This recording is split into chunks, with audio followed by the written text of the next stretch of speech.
in case there was any confusion at all that I'm Puerto Rican, I had to make a statement. That and I can't use my usual studio. I So was just about one.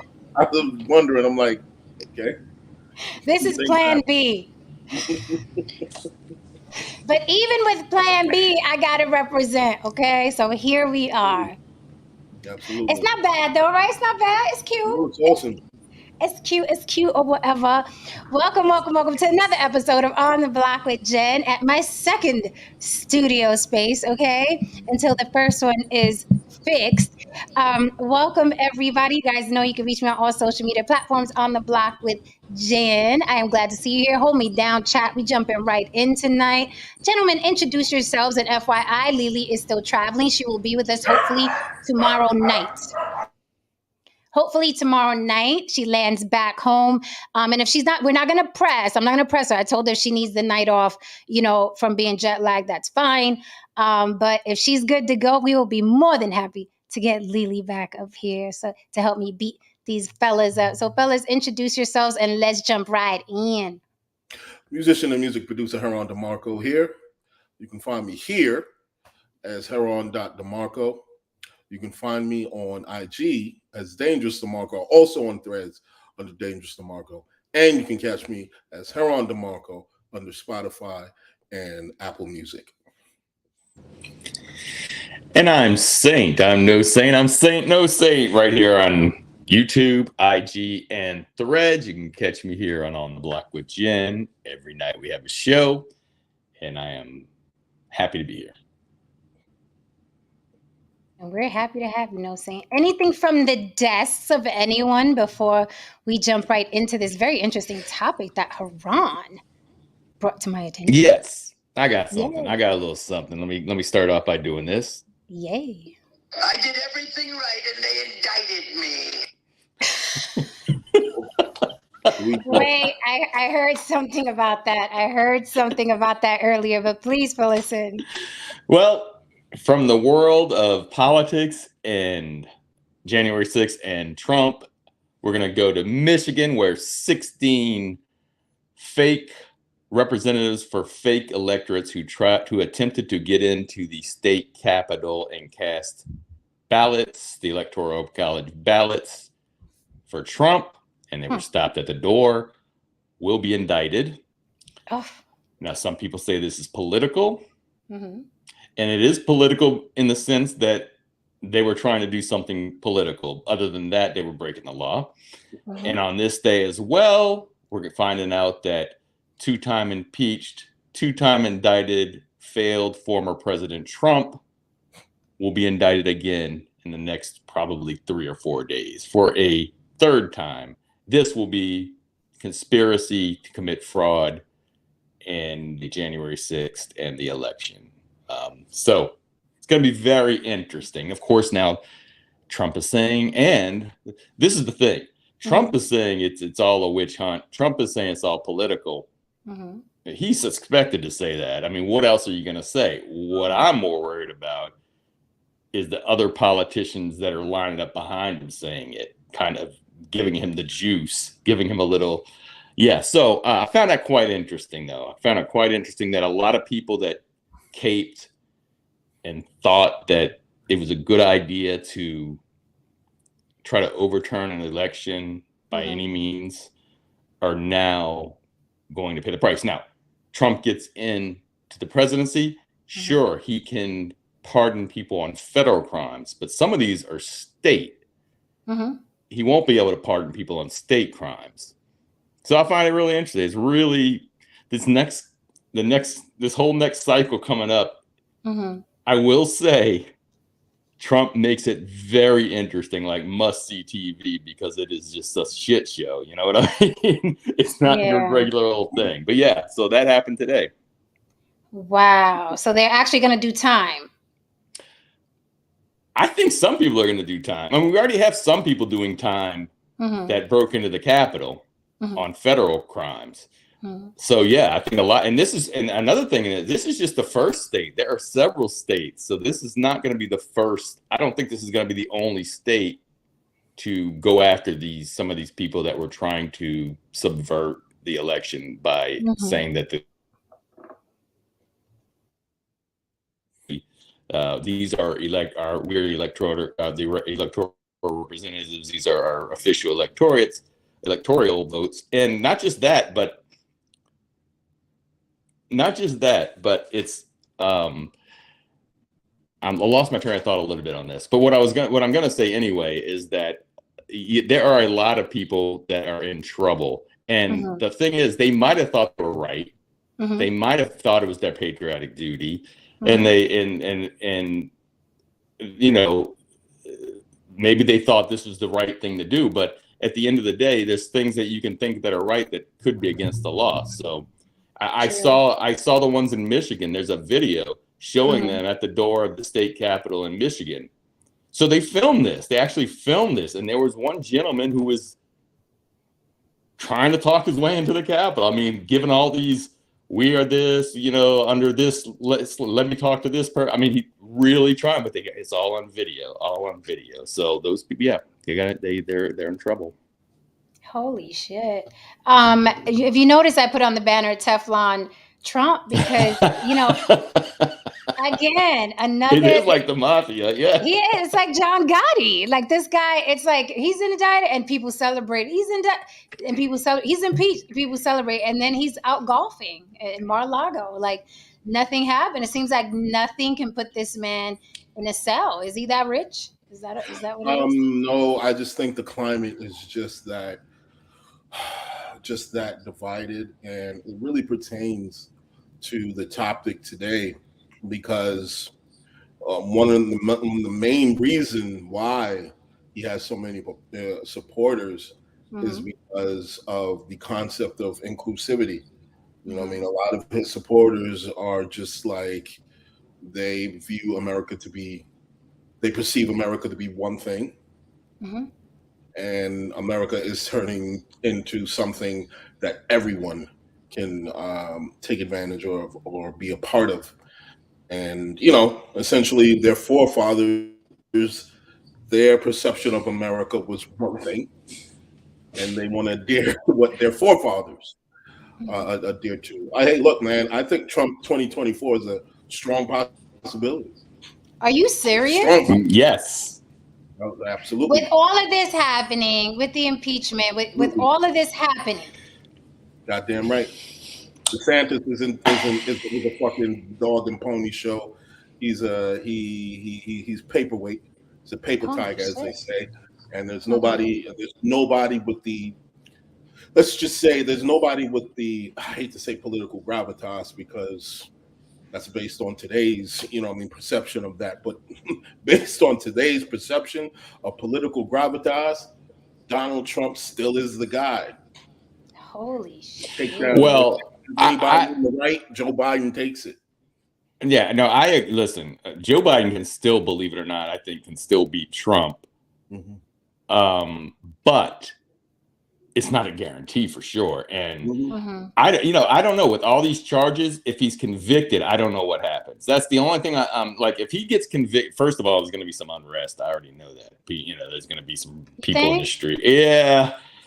Some of the really crazy ones, I think, or maybe it won't be on the street, but I think there'll be some things going on, some because we've already seen people breaking into people's houses and beating the hell out of people. And things like that. So he's got that kind of following at the base anyway. But if he gets convicted, really, I'm looking at Georgia, which that indictment's yet to come, but it probably is coming in the next month or two.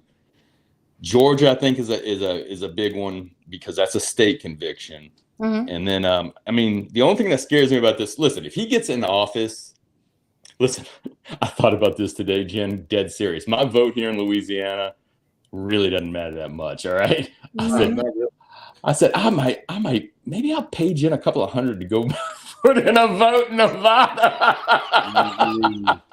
That's hilarious. I'm not telling her who to vote for. I'm just saying, because her vote means a hell of a lot more in Nevada than my vote means in Louisiana. You And know the what's reason, funny? You know what's funny? I went to the DMV the other day, filled out some paperwork, whatever, and I got a letter in the mail today. Oh, thank you for registering to vote. Blah blah. I was like, I didn't fucking register to vote. What is this shit? Right? You said so. I'm ready to like call and raise Cain, but I'm saying we can make a deal. You know? I don't have to call right away. and this is the thing. The plan is out that this is what's scary when people say, and I know Jen, you say, the lesser of two evils. But at this time in our history, the lesser of two evils is a lot lesser, I think. And I'll say it because of this. The plan is already out there. You can go read it. They are going to try, and it's not Trump. Trump is the puppet, but there are people underneath him giving these ideas. They are going to try to consolidate and give more presidential powers when he gets in office to subvert things. Scary as hell, because the president was never supposed to be a king. He was supposed to be present. He was supposed to be he wasn't supposed to have the amount of power they have now is too much. Essentially a CEO. Yeah. The CEO. Yeah, and like I say now, I think Democrat, Republican, whoever's in there they have a little bit too much power with these executive orders they keep on throwing out there. But I mean, they basically said, I mean, he gets in there and the people are pushing, because now it's no longer we need to meet in the middle and come out with now it's like it's not working for us. The environmental agency and the this and the that have too much. They can tell us what to do. Basically, he wants to go in there. He and the people that are pushing it want to go in there and give the president more powers to be able to do things, and like basically say, if you are, well, we saw it when he was leaving, that basically he was going to stick someone with no experience as head of the DOJ to push that they're investigating voter fraud, right? But everybody was going to walk out on him. All the people say, you do that, I'm out of here. So he couldn't do it. So basically, he's going to they're trying to give the president power to where if someone, say, in some agency disagrees, you can get rid of them. And right now you can't. That's the way it's supposed to be. You're not supposed to be able to say, you do this or I'm going to fire you. I'm going to get rid of you and get my own guy in there. But that's what scares me. So Yeah, go ahead. Let me address your fear real quick. I see some of you guys are backstage. You have to be on camera. Sorry. A deep voice, yes, my lips are real. I just know how to do lip liner and lipstick. The day I start surgery or anything, Botox, whatever, I will let y'all know, because y'all not going to do a fuck about it. Y'all still going to watch. So I wouldn't be ashamed to say that I got surgery or anything like that, but I have not. No, it hasn't been any scalpels or anything touch me. No Botox, no nothing. So far, so good. But no, these are my lips. I just know how to do lipstick. Yeah, I see you guys. I know who it is. I see you backstage, but you got to be on camera. Even you, Spidey. So no, saying, going back to what you said, right? Spidey. Yeah. He'll come up and he'll do the whole bit, and talk about Mary Jane and all of that, but he has to be on camera. So going back to what you said, no, saying, when you say, it's scary to think, okay, Trump is in. What is the worst thing? Because he's not going to be a dictator. He's going to, pass laws and bills that people hate, and they're going to be like, and they're going to stamp their feet like, good. And then everybody's going to really, Monday morning, just go back to work, right? But here's my question to the voters.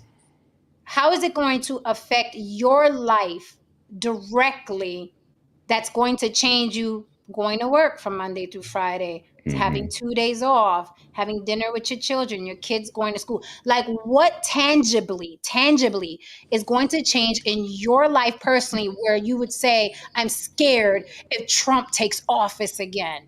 That's what I try to understand from voters when they're like, we can't let Trump back in there. Okay, why? Well, yeah. So in the past, up until recently, I was like you. When Trump got elected, my mom was really upset. I'm like, nothing's gonna change. I mean, yeah, he's an idiot and he's annoying, but the things that he tried to pull off, especially at the end. I mean, the whole time he was planting seeds to undermine institutions here that people, that maybe the fringes had problems with, but the majority of people. Can you give us some examples? No Saint. Yeah. Well, let's see. Let me think about it. So the one example, the media, he tries to undermine fake news, everything that comes out is fake news. That was one. Okay, you can say, well, that's the media, okay. But even you saw the people that he liked, the news programs that he supported, if they turned, suddenly they were bad, right? Just undermining trust in what you're getting. Okay, that's one thing. Trying to undermine the Justice Department. He's done that. Now he keeps on doing that. He continues to do that.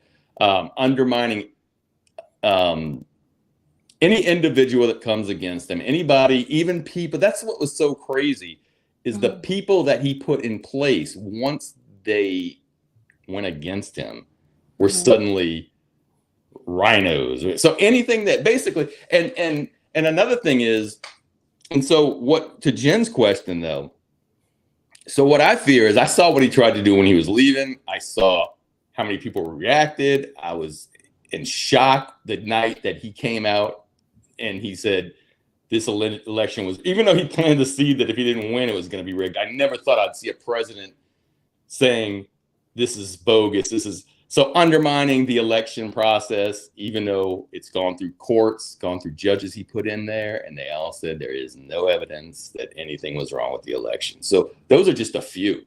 And so he gets back. Another thing too, No Saint. He essentially indirectly influenced a group of people to commit treason on American soil. Yeah.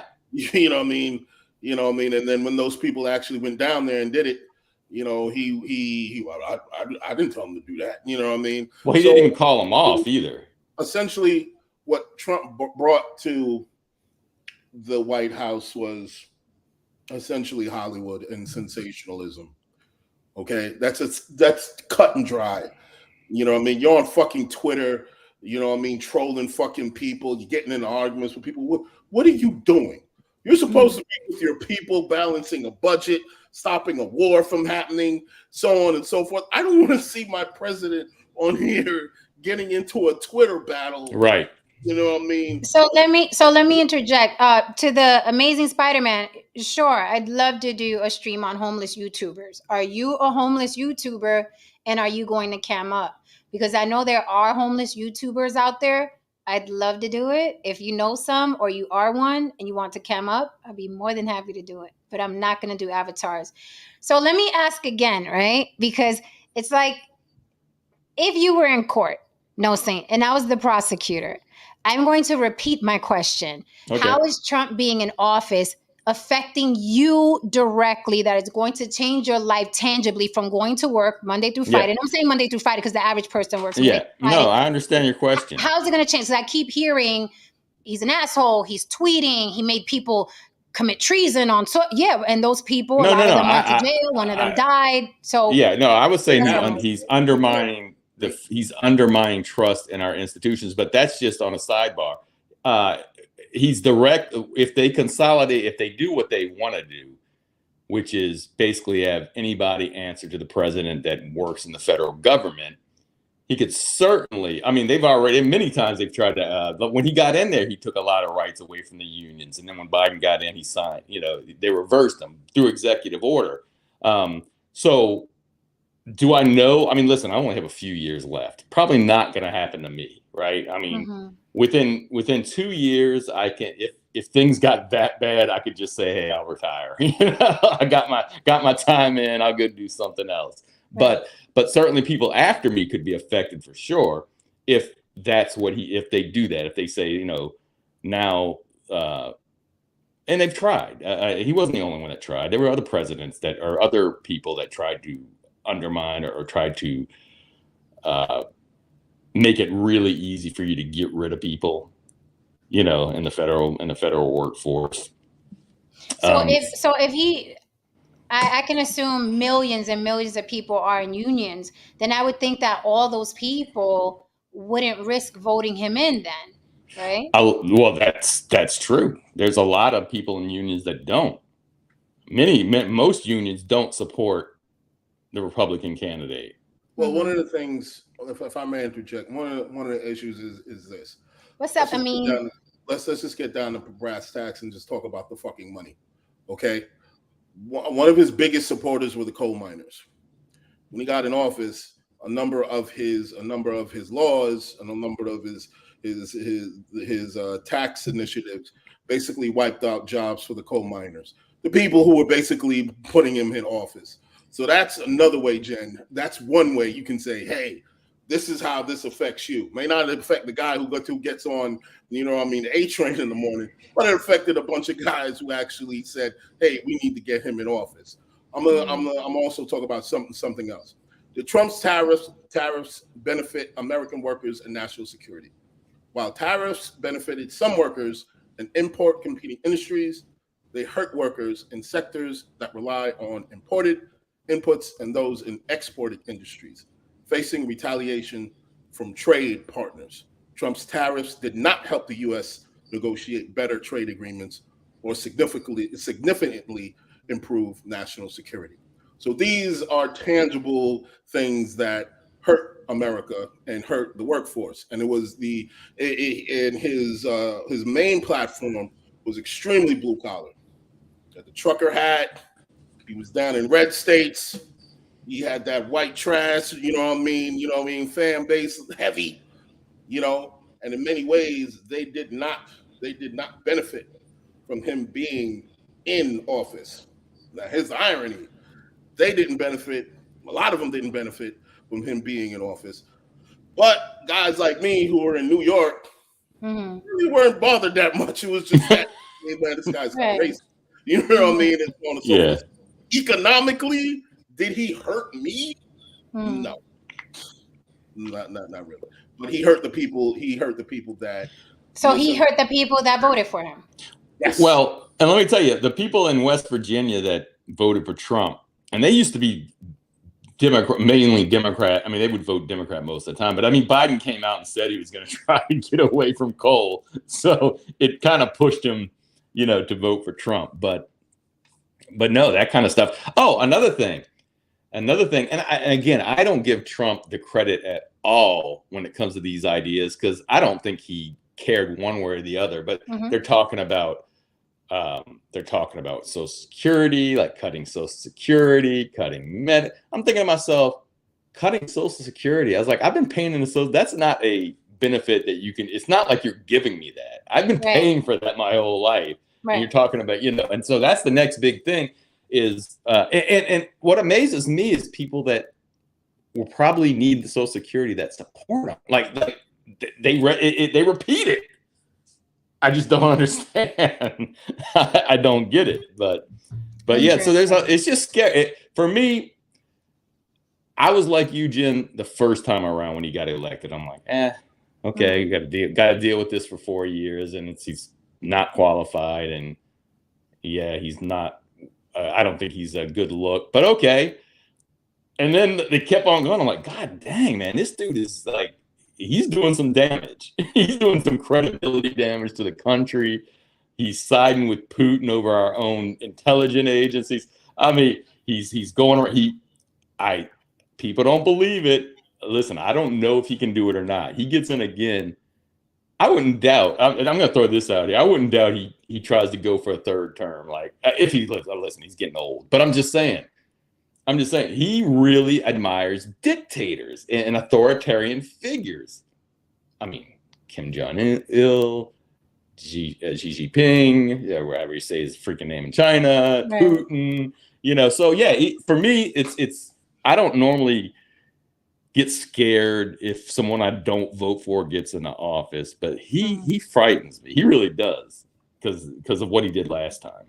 Well, Amazing Spider-Man, the coal workers, they got their jobs taken. You didn't get the wall, and a number of other, and Middle America got fucked over quite a bit from Donald Trump. Those are the facts. However, your truth says that Trump is the shit. And I understand because you're probably a white man who feels disconnected from, America because all them the darn niggers and not the niggers and the gays and the lefties, they're all getting their fair share. And what happened to white man? Where's life for the white man? That's all I understand. Look who it is. Hi, Simon. Yeah. What's up? What's up? So the Amazing Spider-Man says, "Sir, what items were there tariffs for? I'm half black, half Well, sir, you're No, going to have to Latino." he's not you're gonna half have to black. do He's half research on blank. that. You're He's gonna Oh, have half to half do blank. blank. So we got to Do fill you him e- in. do you even know? Do you even know what the tariffs were for? absolutely do, but you Mhm. don't. And this is why we're having this conversation. I know that, you know what I mean, how he fucked everyone over, but you don't. But you're still behind him.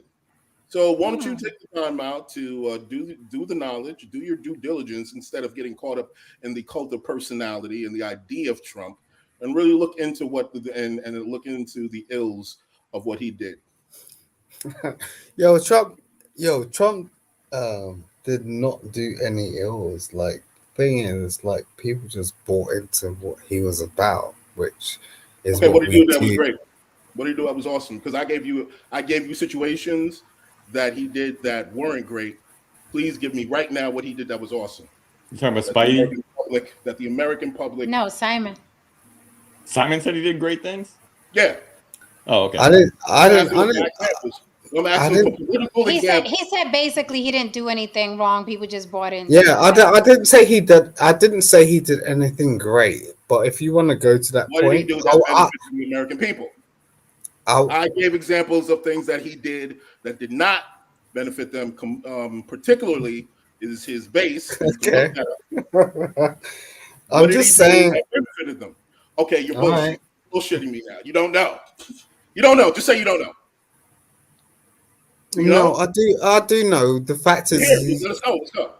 yo, he was your president. Oh my gosh. Anybody know To things? How you got anything Spider-Man, else? there's no one on the panel named Albert. I don't know who you're talking about. you, you can't tell me as a civilian, right, that this guy has not done something unless you're about to do the same thing. That's just bullshit. Excuse me. Excuse me. I'm gonna That's get your comfortable argument. right now. Okay. That's your argument. Oh, That's don't one of get your too arguments. comfortable. Don't get too All right. comfortable. I'm just gonna chill the fuck out. I mean, even for you, that's a weak statement. That's your argument, sir. Yeah, He's my my argument. he's Yeah, my my captain, argument. therefore I should respect him. Like that's it. Yeah, but you're a less human being based on the fact that he was able to override you and override every thought that you had and override every perspective that you had, override your family perspectives and every dream that you had because he got into office and you had nothing to do with it. Huh? So no saying. Go ahead. What? I'm not even gonna He knows what I'm talking about. He knows what I'm No, talking I about. do. I do. The fact of the matter is, yo, you can't complain I when hear you. you're not doing anything. So today's topic. You're not doing anything. Today's Okay. topic. Okay. All right. So, ladies and gentlemen, I do want to talk about. That Trump thing is interesting. We'll revisit. No, say, stay up to speed. So No, today's no topic. inclusivity. So today's topic is too much inclusivity a bad thing? Okay, let me do the typo. Is too much inclusivity a bad thing? And what are we talking about? It's a conversation Haran and I were having earlier. Now we live in an America where, it's almost a law to include everyone, right? I had a really interesting conversation with a film industry friend last night. He put out a casting and said he needed video models, right? For a hip hop video for a very well-known artist. Yeah, we love them. Female video models. And he said that he was doing it live, and he said that he got a lot of trans women were coming up. So he was like, what the fuck? Like, I said women, but now we live in a world where trans women, they identify as women. So he's like, it's still, I understand you identify as women, but these are rappers and they're looking for that video vixen, you know what I mean, type of thing. So, and people are getting on him about it. Like, well, that's a woman and blah, blah, blah. So he was saying that everything is changing and his casting has also changed because now you got the non-binary, you got trans, you got asexuals, you got they, them, you have to address them as they, them, and what have you. So he was like, it's different now. And, he was like, I didn't do good in school, so you're not going to get me to learn all this stuff.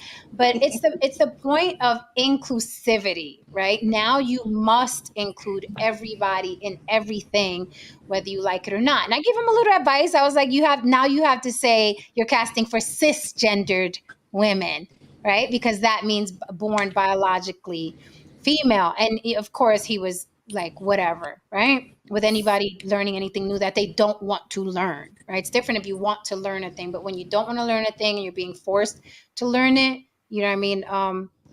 You don't like it. So, is too much inclusivity a bad thing? The thumbnail specifically, let me pull up the thumbnail so you guys can see it. I'm getting some wind, guys, so you have to mute your mic. Thank you so much. It's a lot of wind. So here we have an example. Is inclusivity sustainable? Back in the day, none of those people on that thumbnail, with the exception of me, would have careers in entertainment. They were either not attractive enough, not talented enough, not skinny enough, not coherent. You see the gentleman all the way over to the right in the shiny black top. I believe he is trans. He has scoliosis, very unsightly human being. Has really bad teeth, could barely put a sentence together, but he's actually quite popular today, right? In the urban pop culture. And then we have the gentleman behind him who is overweight. That is a runway model today. The woman in the green bathing suit was most recently on the cover of Cosmopolitan magazine. Then we have the Island Boys. They think they're rappers. That is how they identify as rappers. They are brothers who kiss each other, and they just opened an OnlyFans, and they're pretty popular, right? Whether people like them or not. And then we have Ice Spice. She is being coined hip hop's princess, although she has no rapping skills, no dancing skills, and can barely get through an interview.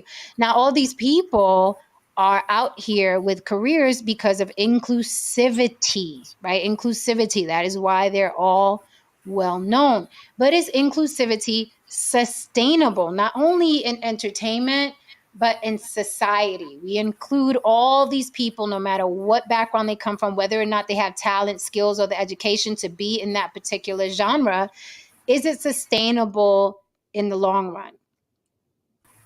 Absolutely not. One of the things I'll use an example of in the tech industry, as you know, I've been in it for about 20 years. And one of the biggest misconceptions of the tech industry is that anyone can get into it. Yeah, anyone can get into it, but everyone can't survive in it. And if you really don't know your shit, you're not going to keep your job. So one of the things that the tech industry, one of the issues that they were having, especially in America, is that they were doing a number of layoffs, massive layoffs. And a number of the massive layoffs is that, well, they were overhiring, overpromising, and well, a lot of people just weren't qualified for a number of the positions that they hired them for. So they had to get them out of here.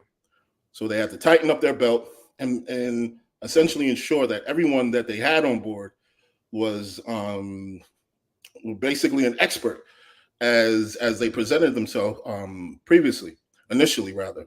Here's the thing. If we're going to have a world where we include everyone, then where's the value? We put people in certain positions, we put people on stages, put people on certain jobs or whatever, or ogle them or whatever, because they have a particular value that most people don't have. If you throw everybody into, on stage, then how valuable is the stage after a while? And a number of the people you have on that, flyer, Jen, what I noticed is that a number of them seem like, I guess they got they hit a ceiling in terms of how popular they became. You know what I mean, on social media or worldwide. Like I'm pretty sure you can get any number of weirdos to get a good amount of numbers on social media, but to really break past that ceiling, I haven't seen it like that. You know what I mean? Usually, Ice Spice, the light skinned girl with the big butt, right? One who won. Anyway, go ahead. So let me ask you a question. When you say where's the value if everybody could come in, is that like saying people who aren't skilled or talented or equipped not valuable? And if the job is for skilled and talented people, well, they're not valuable. One thing about if you leave the gate open to let everyone in, well, then guess what happens? Everyone comes in. You dilute the situation. Exclusivity has to happen. So I got an interesting comment on the promo for tonight. Swiss Johns says it's a horrific tragedy. Entertainment is in the slums now. Hopefully this strike will wake folks up, but they're so committed to the cause. Quality be damned. It's all about social justice, regardless of flops left and right. It's all about being seen. Half don't even watch. They want, okay, half don't even watch what they want, rant over, which makes a lot of sense because a lot of the things people are fighting for, they don't even follow up to support. And I think that's interesting. What say you, Saint? Well, to that guy's comment, I don't know, no disrespect. I don't know when he started watching movies because flops have been around forever. Cheap movies. I think there are good quality movies. I want to go see that Oppenheimer movie coming out with absolutely. Yeah, with Matt Damon. I think that looks like it could be a really good movie. But there's always been terrible movies put out there, so I don't think it has anything to do with the politics or what's going on. Absolutely. Yeah. So I don't know exactly what he was getting at with the strike. As far as like the two brothers and Ice Spice could have made it in some genre in the 90s. I mean, those two brothers could have been some kind of punk situation, But what I say is that the market will determine if this is sustainable. Elaborate, please. Well, if they're not going to make anything off of it, if there's not people supporting them, then they'll go away. It's just like, so basically their value is going to be determined about their popularity. Their value is going to be determined by the market, about who, and so we'll see if it's sustained. Now, if you ask my opinion, it's kind of like YouTube, right? We have 50 million YouTube channels. Not everybody going to make it, but there's 50 million of us. There's 50 million of us out there. So the cream will rise to the top is what I'm saying. So when you say, the market will determine, what about take someone like Ice Spice? She's obviously not talented. She's not. Right. I mean, some people she's not that bad. They're doing with her what they did with Cardi B. When Cardi B first hit the scene, everybody was like, oh my gosh, she's hot garbage. And then a couple months go by. Oh, well, I like the beat to that song. Then a couple more months go by and I was like, oh, I like that song. Then a couple more months go by. She's not that bad. And a couple more months go by. She's like, she's funny. She's entertaining. And here we are years later. She's a superstar, right? She's sitting across presidential candidates, although she can barely stitch a sentence together. So I think the same thing with Ice Spice. She's not a talented rapper as far as hip hop and rap goes, right? And this has nothing to do with new school, old school, whatever. Her cadence is off. Her raps are hot garbage. She's not really talking about anything. Hence, she twerks and bends over and touches herself because, it's an easy win. It's an easy gimmick to get everybody to clap in the audience, but they're not there because she's lyrically profound, right? So what's happening is now she's getting dragged through the coals, just like Cardi B. In a couple more months, right? She's going to be, oh, the beat is nice. And then after that, oh, did you see? Oh, but she's so cute, right? So when you say the market, she's getting lots and lots of help that don't even include the market. I mean, the cover of Vogue, collabing with Taylor Swift. Taylor Swift brought her on stage. The biggest white artist in America brought her on stage. So it's like they're forcing this act on us no matter what, even if the market is like, she fucking sucks, we hate her, but she was on stage with Taylor Swift, so what can we do? Well, I mean, that's what I'm saying. Like Vogue, if Vogue suddenly has a dip in sales with her on the photo on the cover, then they probably won't put her back on. It's kind of like the whole Bud Light thing where people they reverse track because they got a lot of flack. So that's what I say with the market. Yeah, she's getting listen, I agree. There are probably hundreds of thousands of people out there that never get discovered that would be better. You know, I'm just speculating, would be better than Ice Spice. It's not fair. But when I say the market will decide, if people really don't like her, then for me, I don't like certain things. I'm not going to watch it. If there's something on TV I don't like, I don't watch it. I'm not going to sit there and say, you know, that's just me though. That's why I say it's just like when people say certain athletes aren't worth it. Oh, they're not worth it. LeBron James not worth that. Well, yes, he is, because he can get it. He's absolutely worth everything he can get. And so whatever these people get, maybe in people's opinion, maybe in some people's opinion, they're not worth it. They don't think they're worth it, but that's when I say, well, the market decides. If they're really not, then they won't make it. They won't really make a whole lot of money. Yeah, she's getting a lot of shine and stuff like that, but there's a market for it. Obviously, there's a market for it. People are paying for it, you know. So I see why Ice Spice is coveted, particularly by these kids. I mean, based on social media, where it is now, the climate where it is now, I think the last bastion of value is aesthetic. I guess we could say she looks good for what it's worth. She's light skinned. She got a fat ass. She's got the gimmicky, curly orphan Annie shit going on or whatever. It's something that's sellable. It's marketable, as opposed to someone who, I hate bringing her up a lot of times, but Rhapsody, who has a lot of great stuff, who I've heard her stuff, and I'm like, wow, this is some good stuff. But I did see her, and I said, I can see why for today she isn't popping. In the 90s, she'd have had a run. She would have had a run. Looking on, for sure. She would have had a run. You know what I mean? For sure. She would have been right there with MC Light and Queen Latifah and Foxy Bond. She would have been right there. She would have been with all of them. And most likely out there, I say, did some formidable damage. You know what I mean? But for now, this is what's valued. What this girl is valued. She doesn't have to have great music. She just has to have a nice little cute song that they could play on TikTok, that somebody could put on their fucking phone. You know what I mean? And it's about the aesthetic now. That's all it's about. You know what I mean? If you want to really reach that grand level, that's what people don't want to admit. So people are shooting stuff in their ass. That's why they're doing all kinds of things to their face. Right. You know what I mean? Because aesthetic is still the thing that is coveted. So Misty Unicorn says, we live in a world where participation ribbons are becoming the norm. People are learning not to try. Just sign up and get rewarded regardless. The world doesn't work this way. And I got to disagree with this one. Black Lexicon says, if inclusivity were not so, we may not have had Danny DeVito and others. Those guys, first, a lot of them did stand-up comedy. A lot of them can tell a joke and form comedy. So it's like, the funny looking ones got in, but they still had a talent. They had comedic timing.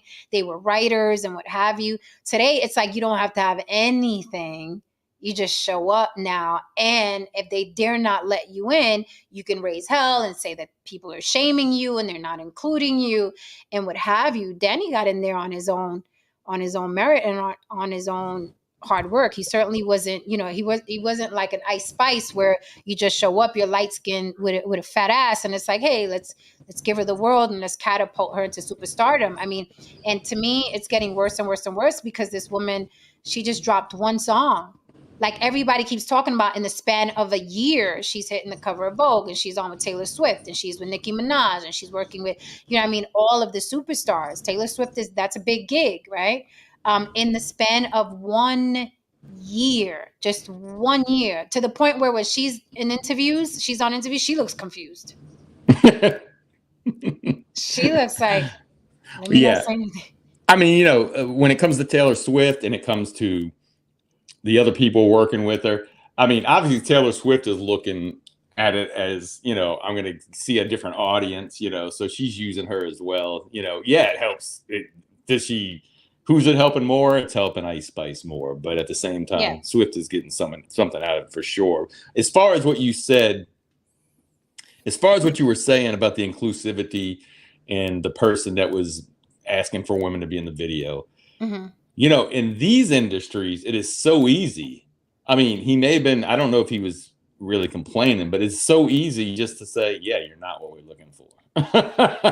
You can discriminate in these. You can. Not anymore. Not anymore. Well, let me add that I guarantee you there are some transgender people out there that he would put in his video because he probably wouldn't know they were transgender. No, but he said that there are some that you know what I mean, you can't tell or quote unquote pass. But the danger is that Hollywood can no longer say you're horrible. Get out of here. I asked for women. Get out of here. Who do you think you are? Your whole man coming. Those days are gone, right? Because then there's picket signs out front by 9 a.m. the next day. I get that, but I'm saying in that industry and in movies, you can just say, yeah, thanks for coming. We're going another direction. You don't have to tell them, well, we're not taking transgender people. You can just say, oh, we chose, if there's only 2 people in the video, there's going to be 500 that tried and didn't get it. That's all I'm saying. It's kind of easy to Simon, do you have anything to contribute? I guess not. Exactly. He flies around like a little fly. M1 says the bar for talent keeps getting lower and lower and lower. Well, the reason why it keeps getting lower and lower is because the American unskilled worker keeps becoming more and more unskilled. So they're trying to find, avenues to, make money, to scam some shit, so on and so forth. And the American No Saint keeps freezing. Yeah, he damn sure is. No Saint. I don't think he can unfreeze. I'm stupid. Yeah. So the point here being is that, and plus the American public. No Saint, come back. No Saint, come back. This is Howard Cosell. This is Howard Cosell. Go ahead, Haran.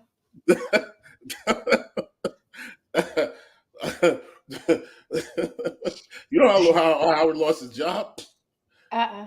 He said, "Look at the monkey go!" When a black man caught a ball. I'm dead serious. He was like, I remember something like that. He has the ball. Oh my God! Look at the monkey go!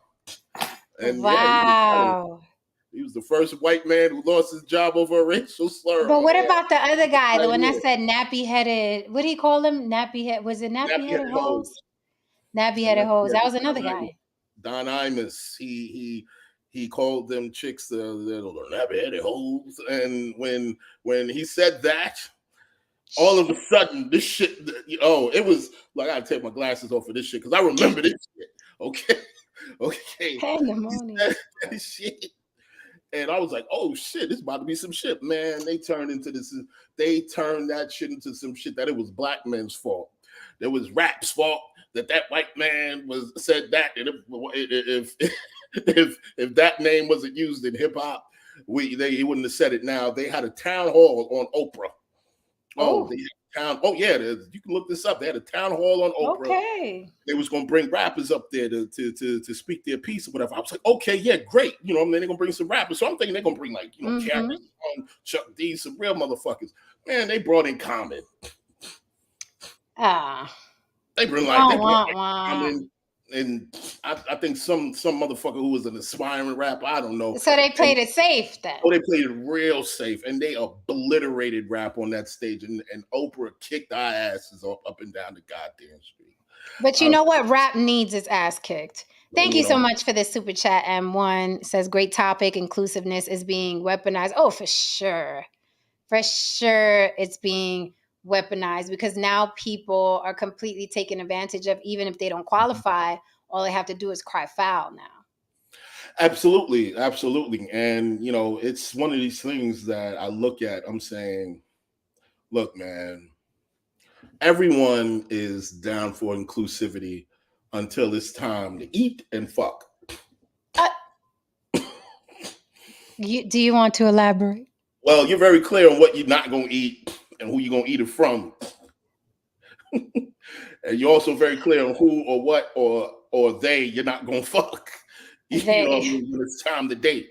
You know what I mean? So outside of that, people are like, no, I believe in inclusivity. It's the American way. It's progressive, and I'm on board. Like, people, they say things like that, but overall, in reality, motherfuckers don't believe in that shit when it's on the line, when they have to include everyone. Right. Abby, New York City, what's up, mama? She says there is no sense of really being unique with the women in rap. They all look and dress the same. No real niche.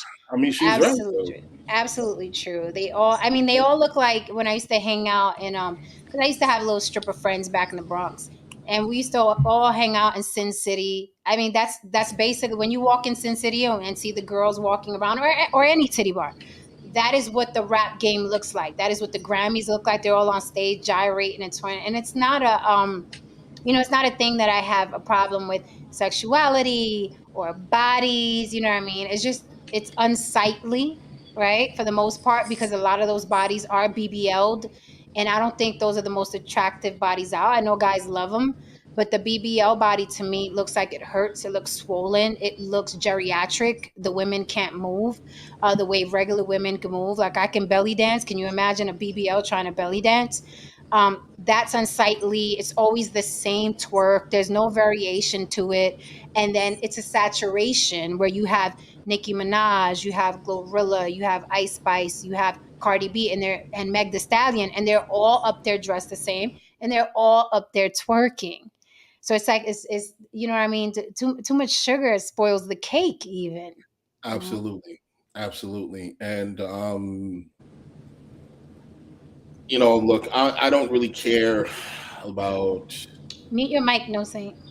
We got a I lot of air. don't really care about necessarily their brand of hip hop. I mean, everything has its place, man. You know what I mean? But it's the balance that we used to have. I just love balance in music. You know what I mean? My playlist is very balanced. You know what I mean? Yeah. I'll listen to hip hop. I'll listen to Mozart. I'll listen to fucking Nirvana. You know what I mean? Whatever. It's just, and one of the main reasons why a lot of the hip hop that I listen to nowadays, the reason why it turns me off, because I can tell the producers don't listen to anything else outside of what they make. Because everything sounds the same. Like, a person, like if someone is very well versed in with music, and a producer who is well versed and so on and so forth, they have different styles, they have different approaches and so on and so forth. All these beats sound the fucking same. You know what I mean? Because these kids have no broad spectrum and broad scope in terms of music and art. Going back to something No Saint said, No Saint, you were talking about, if you don't like it, change the channel. And I'm like that too, right? If you don't like it, change the channel. Right. But I think this is actually a different subject entirely. The inclusivity thing, the forced inclusivity thing, because right back in the day we could, well, if I don't like it, I could just change the channel. But now being inclusive with all these characters, even the ones I have on the thumbnail, now it's like you're forced to watch and see it because you're running out of channels, and they're shoving them into the things that you do like to watch. Right. So it's like, I'm not going to watch that because let's say I stopped loving hip hop many, many, many years ago because I'm like, I got sick of the women. I got sick of the dudes. I got sick of the drama. I'm like, good, get rid of you. Let me just change the channel. Now I'm watching the Grammys and they're there. Now I'm opening up the cover of Vogue and they're on the cover of Vogue. Now, okay, let's watch the presidential candidate debate and Cardi B is sitting there. They're like a virus. You can't escape them. They're everywhere, right? You're scrolling social media and there they go. Twerk, twerk, twerk, twerk. Yeah, let's book a carnival cruise. Oh shit, they're fighting on the carnival cruise, rolling around on the ground. It's like they're a virus. And I talk to Haran about this all the time. So it's like, it's because of the inclusivity thing. That's what I feel. Look, there's certain places I can't go. There's a lot of places I can't fucking go. You know what I mean? Due to money, due to how I look, due to the fact that I'm a man, so on. Like, look, when Jen and Lily have their little discussions, the moment I even smell like the shit turns into girl talk, I fucking leave. You know what I mean? Because subconsciously they're excluding me out of the conversation. We forget he's even there. No, say we truly do. Yes, there comes a lot of times they really do, and that's okay because it's like that's what girls do. You know what I mean? They forget everybody else is in the room and they do what girls do, and that's fine. People need to come to grips with the idea that it's fine that people have their own thing. You don't have to be in every single space. I saw a photo of Jennifer Aniston and a bunch of famous white people. You probably saw that shit. They was at the dinner table. They were in Idaho. You know what I mean? I'll show it to you, Jen. They took a selfie and there was a black person for miles in the photo. And somebody was like, why ain't no black people in it? Well, first of all, it's Idaho. Yeah, that's what I was going to say. Where in Idaho? Okay. If it was in Coeur d'Alene. Jordan was 10 miles was a good 10 miles away. I'm just guessing. You know what I mean? So it's Idaho. That's the first one. Number two, you don't have to be in their spaces, man. Right, you correct. don't have to be there. Everything doesn't have to be this political crusade. You know what I mean? Like, I don't want to hang around white people all the time, man. Like, I barely want to hang around black people all the time. Shit. You know what I mean? And that's cool. That's cool, people. And this is where the pushback is coming from. People can't have their own spaces. Everybody, it turns into people where people can't have their own spaces. They aren't allowed their own thoughts, their own opinions. And people can't have their own identities. Right. And that's terrible because I'm starting to see people rebel. Like you're seeing, take Nick Fuentes, for instance, or like Fresh and Fit. Like people are really pushing back now in the worst way. And they're like, people are like, oh, it doesn't matter. They can't get canceled because they're not celebrities. They still have millions and millions and millions of followers and supporters. And these people are being blatantly racist, blatantly homophobic, for lack of a better word. They're just being blatantly bigoted. They're saying it out loud and proud, like, fuck these people. I don't care about that. I only date light skin. I only date white women. I only date black. Like people are just blatantly like, this is what it is. And we don't care anymore. But, that was inevitable because you're tying everybody's hands and you're not even letting them have their own spaces. Like if I were to see that picture with Jennifer Aniston, I promise you, I wouldn't think twice. I don't care about those people. I don't care to see us around those. I don't care. Like why, this tied to like Farrakhan says, tied to the cracker. Like that has to stop. There was a video earlier I shared on my Facebook page, and it was an experiment of a white blind man. I don't know if you guys have seen it, and a black blind man. And the white blind guy, they weren't really blind, they can see, but they were doing an experiment to see who on a city street would help them, right? Once he grabbed their arm. Right. So, of course, in the experiment that they're showing you, the results they're showing you is that more people, no matter what race or gender they were, would help the white blind guy. And the black guy, they'd be like, oh, like, you know what I mean? Don't touch me, even though he was blind and he needed help too. And I'm like, there were so many people upset in the comments, but I'm like, why the fuck do you care that white people don't like you, long as it's not them keeping you from a job, you know what I mean, or hurting you in some kind of way? Like, what is this obsession with having white people? Like, it reminds me of, remember Will Smith when his father didn't want him? And he yelled at Uncle Phil, why, how come he don't love me, man? That whole swinging at the air thing. That is what I hear. Like, why do you care that white people don't like you? Why are you so tied to their acceptance and having them like you? And in my opinion, that experiment was unfair because the white guy looks like a young Brad Pitt, tall, strapping, gorgeous, blind guy with blonde hair. I mean, just fucking movie star looks, okay? And then the black guy looks like Flavor Flav with a perm. I was like, you are fucking kidding me. Anybody would be like, who the fuck, what is wrong with you? You know what I mean? And then you would think, oh, my bad, you're blind. Oh, shit. So I'm like, why didn't they make it fucking even. Right. And then go back, because aesthetics is something people respond to as well. And that guy was hot. The white guy, tall, he looked like a young Brad Pitt, except he was blind. Plus, if you go back to that video and if you pay attention, that little the black dude, he was running up on folks a little aggressive. He was running up on folks a little aggressive, out of elbow them. You know what I mean? Like, yo, what are you doing? Like, yeah. You know what I mean? So the white guy comes flooding down the sidewalk like Jesus. He has on beige. He has on beige and flowing blonde hair. Yeah, come on. It sounds like they were. They found the blackest motherfucker they could find too. Oh yeah. He was like, yeah. It sounds like they were aiming to get a result, and they made sure they got that result. Oh, they got it. Look, listen, look, ladies and gentlemen, let's be real. If I'm walking down the street and a guy my size just grabs your hand, you're just gonna be like, "Oh, let me help you across the street, Aaron."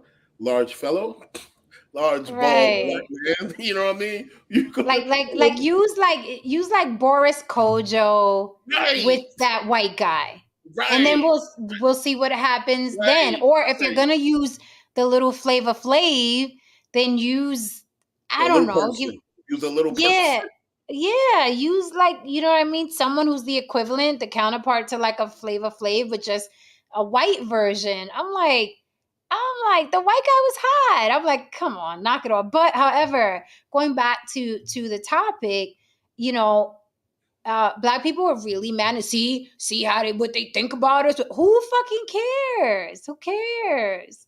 And tomorrow morning you got to go to work. So whether or not whether or not that young man got, you know what I mean, karate chopped in the throat, what does it have to do with the fact that you got to go to work in the morning? And are you going to miss work for the young blind man, a pseudo blind man who got chopped in the throat over a social experiment?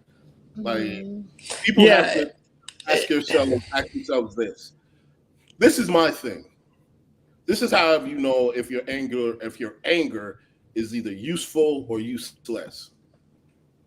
If you're angry, ask yourself this one question: what are you going to do about it? And whatever needs to be done, are you willing to do it? If you're not willing to do it, then that's useless fucking anger. True. Move the fuck on. True. My Vegatron says the white guy looks like Lucifer from DC Comics. I don't know who that is. I know who you talk about. He was a regular, like, it was like some motherfucker like they ripped out of a fucking teen magazine and a John Cusack fucking movie. Okay. It's really. You always, it's funny when people say that. See what they think about us? I always find that humorous because you equate, even if it's 40% of people feel that way about you, there's another 60 that don't. Or, I'm just throwing it out there. Just because a few people feel a certain way doesn't mean everybody feels that way, True. Yeah, but no, that experiment sounded like it was garbage. That it wasn't. They didn't take every social experiment, you got to have variables. And when you do social experiments, you got to make sure that they're as closely compatible to get a more fair judgment of what's going on. Also, we're forgetting one thing. We are forgetting one thing. Editing is a motherfucker. Yeah. Oh, yeah. That's true. Oh, for sure. Because there could have been more people that helped out that black dude. Yeah. But we don't know that. That's very true, too. They could have took all the ones that didn't help them, matched them up with a few of the white dudes that they actually helped, and boom, you have your bias. Yeah, right. If it's the Hebrew Israelites doing it, of course they're going to edit it that way. or the NOI. Oh my goodness, the NOI. Shout out to Ish. If it was the NOI, they'd be helping the white man. Oh, burn. They're coming to get me. It reminds me. Remember the little monkey experiment with the cucumber and the grape? I don't remember that.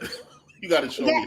Okay, it's on YouTube. It was two little monkeys. They were so cute. I do And remember it. remember Yes. that? And That they were was giving. funny. They were giving.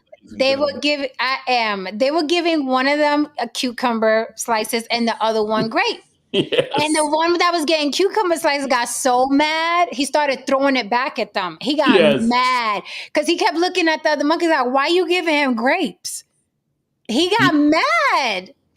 Yeah, basically it was showing you that. Mad too. Yeah, it basically was showing you that certain, even at that level of a primate, has a sense of fairness and what's unfair. Absolutely, because he and his mom's like, wait a minute, we both locked up in this cage, we both under deplorable conditions.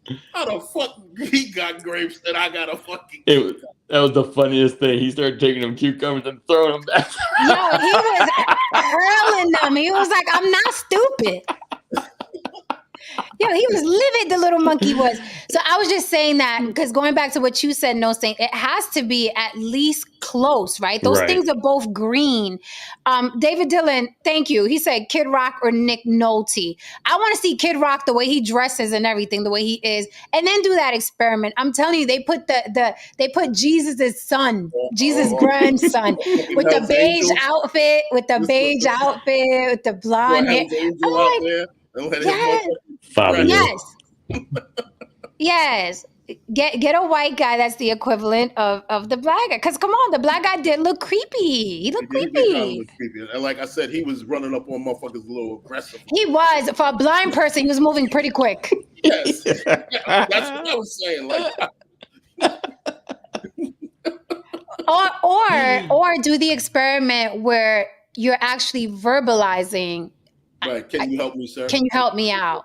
Right. Because I think even if that little one was saying, even the way he looked, I think if he was verbalizing, "Can you help me cross the street?" I think I would have seen, of course, a different result, because you're going to help someone as soon as you look at them. You're like, "Oh my God, you're blind. Let me help you across the street," no matter who you are. Like, yeah, to your point, Jen, like bump into something.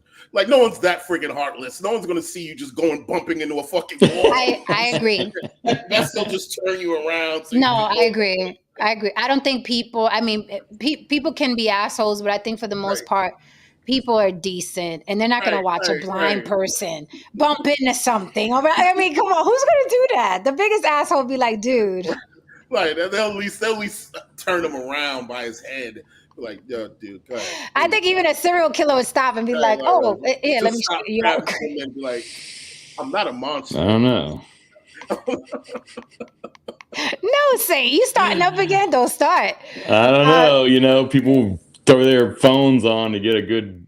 He's trying to cross the street. Oh, this might make a good video. Well, yeah, you're gonna have those. You're gonna have those idiots too. Thank you so much for the super chat. Don Levon, the hobbyist, says the black guy only approached white people. If he approached a black person, the results may have been different. And if the white guy approached a black guy, he probably would have gotten cut out. I don't know about that either. No, because he went. The white guy went up to a couple of people of color. They did. Yeah, he did. He went up to a couple of people of color, and they were kind of like, "Oh, okay." But again, it was a few. It's a few seconds. It's a few minutes of a video.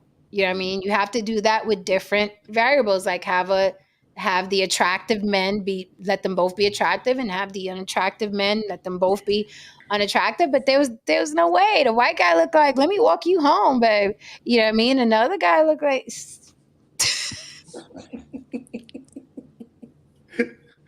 stranger danger. Stranger danger. The other guy would have been like, "You really blind? Don't fuck with me."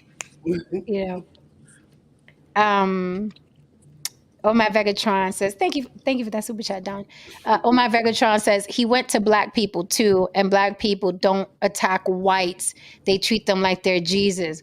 Oh shit. Ding, ding. Oh shit. I ain't say it. I ain't say it. At least I didn't say it tonight. Because you would have had he not said it. Give me a little time. I would have got there. The white guy reminded me of Jeffrey Dahmer. That's how folks get caught up. Yeah, he was cute. He was cute. Cute, tall. Dahmer wasn't cute though. Blind guy.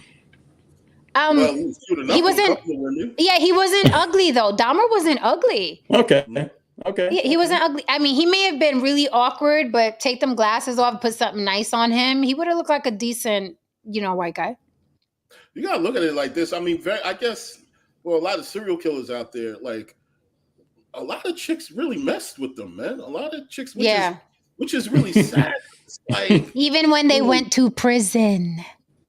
I know, that's what's crazy. Like, yeah, that's why with the guys out here, like, it's like, dude, Charles Manson was out here fucking, and you're on the donut.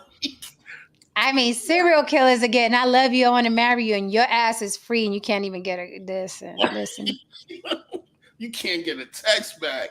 Something's wrong. You know what? When you guys are in Vegas, we should do that experiment with Haran and No Saint. Oh yeah, so, like we're blind. We're blind. Oh my god. Oh, I'm gonna make sure. Oh my god, I am going to wear a black hoodie. I'm gonna look so fucking. No, never mind. No, never mind, because this is an open carry state. Never mind. Never mind. You got a point. Never mind. Tristan! Yeah, never mind. We don't want to turn something fun into an emergency room visit. Never mind.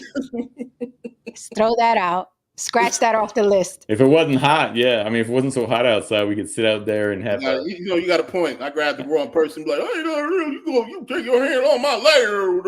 Yeah, and it's Nevada too. It's Nevada. We can see we can shake and see who gets the most money. Oh, well, that's safer. There you go. Need help. Need help and hold. Hey.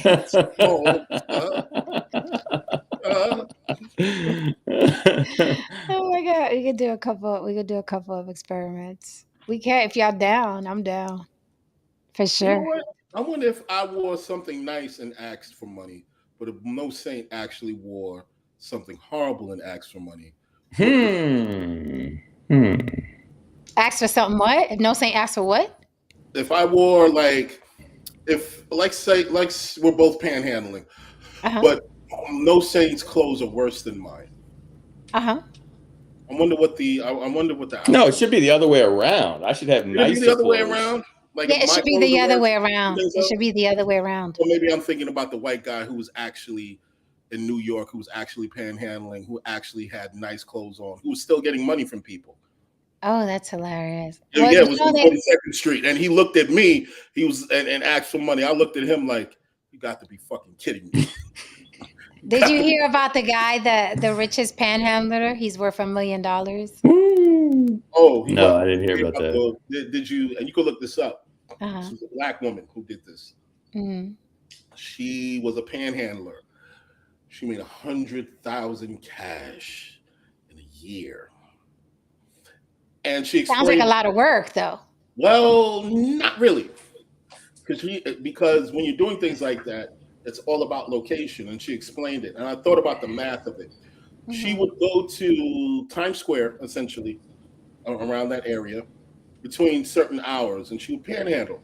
So I'm saying to myself, mathematically speaking, with all those hordes of people, you're going to make at least a certain amount of money per couple of hours. Now, what she would do is, like, after she would panhandle, she'd go right to work. She's not spending that money.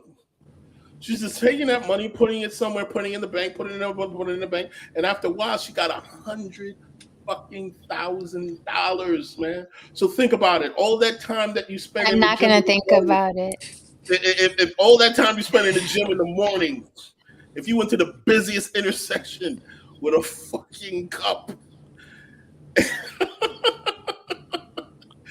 and got money and went about your business for the rest of the day, you could probably make some change, man. I mean, I think it'll work in Times Square where you get a lot of millions of whatever, how many people walk through there. But like around here, it's saturated, man. It's like, I don't know. I mean, obviously there are people making some money, but I don't see how a lot, because I mean, at this point, it's just noise. You know, I don't want to have to figure out who's telling the truth. You know what I mean? I feel bad if someone really needs my help, but But at the same time, there's so many people at every corner. I'm like, this. It's too many. By the way, I only give money to black people.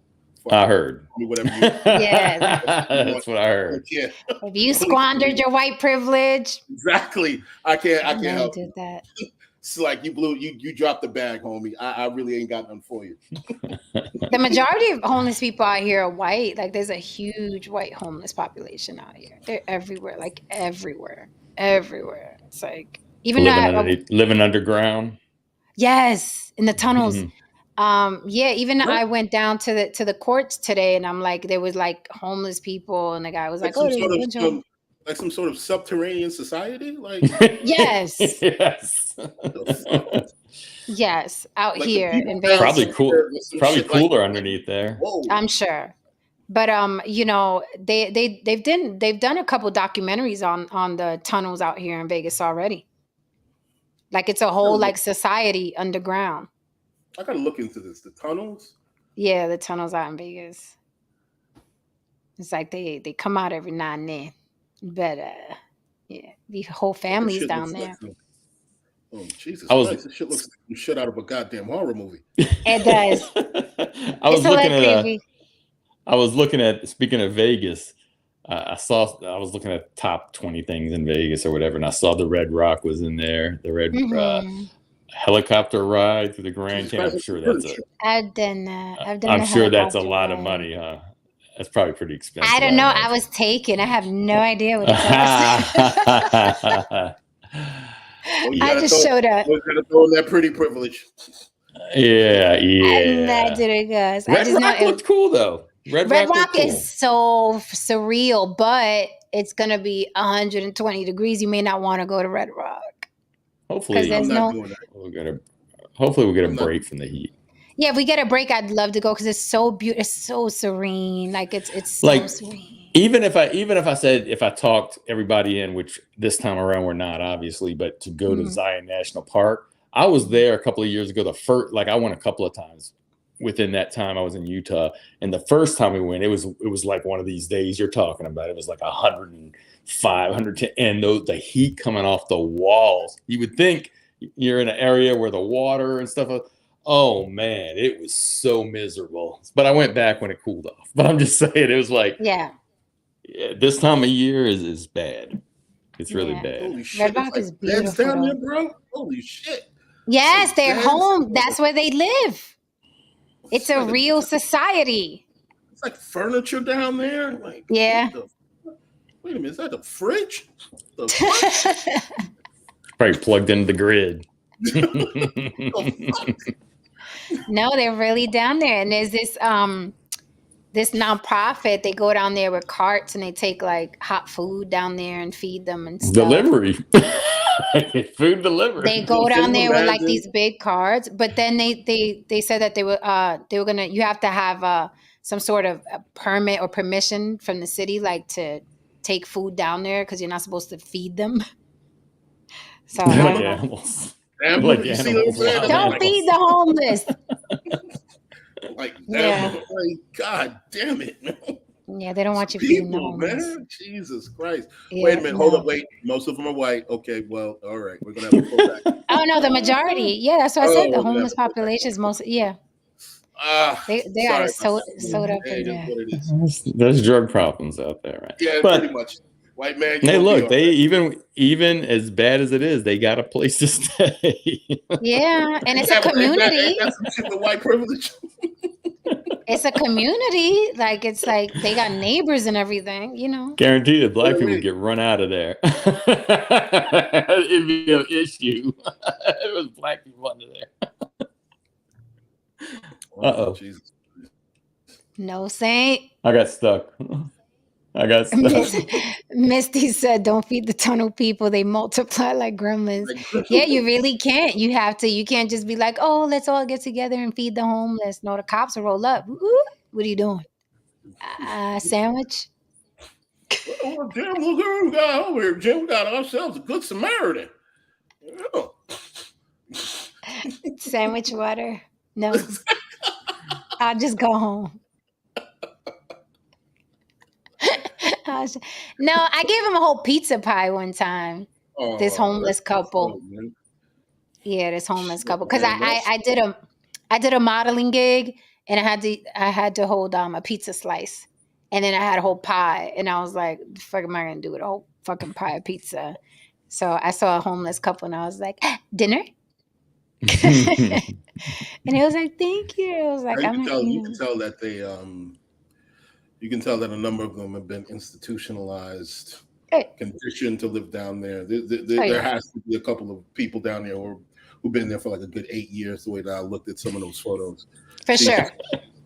For sure. When you watch like the YouTube docs, or like there was a doc on, I think on A&E, I believe, and it was all about like the Nevada tunnels, and I was like, ooh. Oh, good, Tristan. Tristan said he gave a homeless guy a donut today. That's good, Tristan. I'm afraid this shit is gonna. Oh God! I was trying not to have a rabbit hole night. I'm gonna go back. We can always go back to, is it too much is too much inclusivity a bad thing? I'm gonna have a rabbit hole night with this topic in terms of YouTube after this. I'm gonna look into this shit. Oh, you're gonna get sucked into the dark web, yo. It's gonna be a rabbit hole night. I can feel it. Yo, nighttime scrolling gets creepy. Like I'll go from like, oh my God, like people in Puerto Rico are like standing up their dead because it's cool. I'll go from there all the way down to complete autopsies from beginning to end. I mean, graphic autopsies from beginning to end. Okay, they pulling out her implants and reading the serial number, and I mean graphic. And then I saw this other video where they were like, this guy was dumping dead people into this secret concoction that makes them puff back up, and then you could see their tattoos and their facial features. Like it really brings them back, and he's the only one that could do it. He's a Mexican man, and he refuses to give the formula. He's like, I'm not going to tell you the formula. But he was like, it's the simplest formula ever. You wouldn't believe how simple it is. But it's his patent, and he's like, he's not giving it to anybody because it's worth a lot of money. Because he can puff up corpses. And I was like, there's no way he's gonna puff up that corpse. That corpse looks like jerky. It's not gonna happen. He put that jerky man in that formula. That jerky man filled back up, like, and he was able to see the tattoos and, you know what I mean, the stab wounds. It was like a miracle. It was like, I don't know what he put in there. And he said it was the simplest formula. So I'm like, it's probably something that we're fucking thinking that it's probably the last thing we would think about. Like, I don't know, maybe orange juice and water, something that we would never imagine. But he was like, if people knew how simple the mix was, they'd be like, the fuck, why didn't I think of that? But it's a lot of water and something else, he said. It's a lot of water. That shit is probably quarter waters in the hood. You're going to find out. That shit is, you're going to be like, wait, this is quarter water ingredients. See, but that's what happens when you scroll YouTube at night. You just go deeper and deeper, and then you start going to countries with two-headed babies and, you know, teenage boys who grow 3 tits. And listen, you get sucked down in there. You see some shit. I was researching the origins and the concept of love in regards to human beings. Initially, I did. That sounds interesting. You know, I mean, origins and the concept of it. And I ended up to when did they calculate that the sun was going to explode? I don't know how. I really don't know how I landed there. I just managed. Of course, I managed to land there for some fucking reason. For real, see? Missy said possessed dolls. Yeah, you start going like there's this place in the Dominican Republic. They don't know why it is. Teenage boys grow titties. And I'm not talking about, hermaphrodites. I'm talking about regular teenage boys with their genitals, but they just grow these big woman titties, and it's nice titties. But it's like it gets in the way of their playing because they start very little and no one knows why they grow those titties. So they were trying to get the boys out of the country because, you know, the plastic surgeons are like, oh, I'll do it for free to help them. But it was like little boys, like up to teenagers, just trying to be teenagers, but they had these big titties on them. And you see them playing around, you know what I mean? And they don't have shirts on because they're boys. I'm telling you, it's all on YouTube. I am not kidding. So there's some strange shit out there, ladies. It's shit. Teenage boys with titties, I would have never left the house.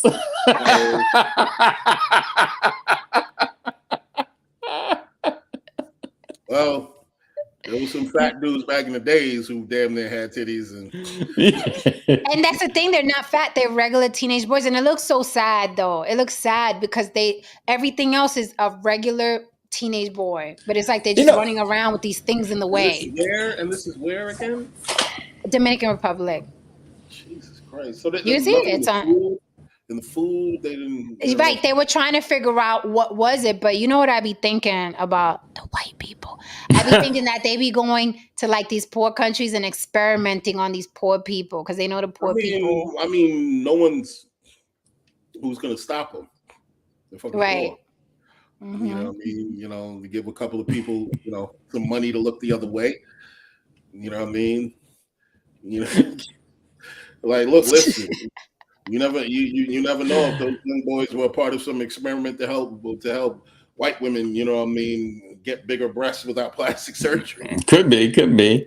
You know, speaking of this, I always like saying this, like, I don't know, Haran, if you went through this as a kid, and I don't think every teenage boy goes through this, but it comes in handy because I don't know, my dad never told me anything. And my nephew ended up having it happen. I don't know if my kids went through it or not. But when I was going through, you know, puberty or whatever, my freaking nipples were sore. Like when a woman, you know, not allegedly, been told when they go through their monthly cycle, sometimes they get sore breasts or whatever. Holy cow. It was I don't know if it was I can't remember exactly. It felt like forever though. And I remember I don't know how the junior high kids knew that something was going on. They would hit you in your chest, and it was so freaking painful, man. Did that ever happen to you? Haran, if you want to share, I mean, you don't have to. Well, I've heard the phenomenon about it, but yeah. Well, usually when you're going through puberty, this is happening. You know what I mean? As a young man, I had other things happen to me that was weird, like intense fucking hair on my face and all that other shit. But anyway, you I can't hear you. Jen, you're muted. You're muted. Oh. I said, wait, I'm on another screen. They got the surgery, and I saw this so many years ago. I'm so happy for them. Let me share the screen. Okay. What the hell are we talking about right now? The boys with the boobs. Oh, damn. We're still on those guys. Yeah, I'm so happy. No, I felt so bad when I watched this. I'm like, they just boys. They just want to be boys. Listen, that fills my heart. I'm gonna share the screen. I was like, no, they don't want boobs. Yeah, so we're gonna watch the Booby Boys? No, it's pictures. You know, I'm not gonna play nothing on here. Do you see that? Yes. Okay, hold on. God, brothers bullied and beaten. Oh man. Yeah, they were. I'm telling you, it was sad. I was like, no, let me take this banner off so you can see. They put moobs. Yeah, man, boobs. So wrong. Man, boobs. Haran, hold on. Tristan, stop. I know Tristan got jokes. Hold on, let me. What? Okay, look, I'm a scroll. Can you see? Mm-hmm. What the fuck? Yes. They look like studs. Yep. They was just little boys.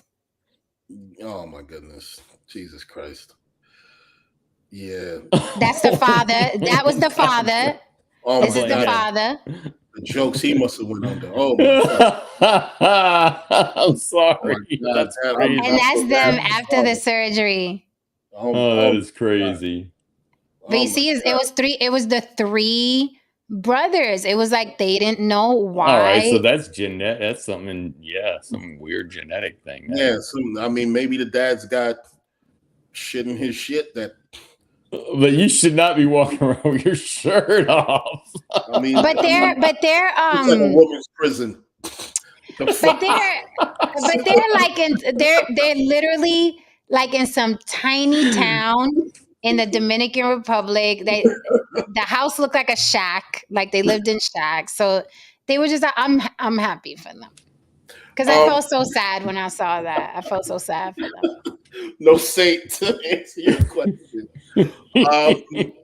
During puberty, that's usually one of the most highest. It's usually the time when you're test is really peaking at its highest. So some people get gyno, you get the you know what I mean, you get the nipples that are sensitive, your voice is changing because your body, that surge of testosterone to get you going as a, you know, as a man. So yeah, that's very, very much, you know what I mean, does happen. For me, oh my God, I my face was covered in hair by the time I was like maybe 15. When I left, you know what I mean, high school, someone thought I was one of the teachers. You know what I mean? But you know what was interesting when I was watching that video with the Moob boys, the Moobs boys. The Moob boys. What was interesting was his dad. You know, his parents are talking about what they're going through and blah blah blah, and his dad was very like he was very feminine to me. Like, I'm not talking about gay acting. And I'm not talking about gay acting.